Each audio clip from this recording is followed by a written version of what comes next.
समृद्धी महामार्गावरून प्रवास करणाऱ्यांसाठी अतिशय महत्त्वाची बातमी आहे। वाहन चालकांच्या खिशाला 1 एप्रिल पासून कात्री लागणार आहे, कारण समृद्धीवरील टोलमध्ये 19% वाढ करण्यात येणार आहे।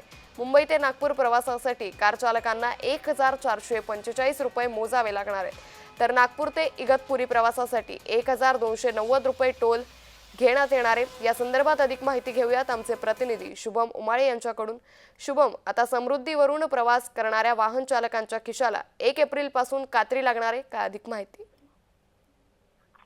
अंकिता, 1 एप्रिल पासून जे आहे सर्वसामान्यांच्या खिशाला जे आहे कात्री लागणार आहे, कारण की महाराष्ट्र राज्य रस्ते विकास महामंडळाने समृद्धीवरील टोल जो आहे तो 19% वाढवलेला आहे। आणि हा संपूर्ण मार्ग झाल्यानंतर मुंबई ते नागपूर प्रवासासाठी जे आहे 4 चाकीचे वाहन होते त्यांना 1445 रुपये कर जो आहे तो लागत होता, टोल जो आहे तो लागत होता। आणि नागपूर ते इगतपुरी प्रवासासाठी 1290 रुपये जे आहेत ते लागत होते। तर यामध्ये जे आहे आता वाढ जी आहे 19% करण्यात आलेली आहे। आणि यामुळे कुठेतरी वाहन चालक जे आहेत त्यांची संतप्त प्रतिक्रिया जी आहे ती देखील समोर येताना दिसून येऊ शकते, कारण की समृद्धी महामार्ग हा नुकताच झालेला आहे।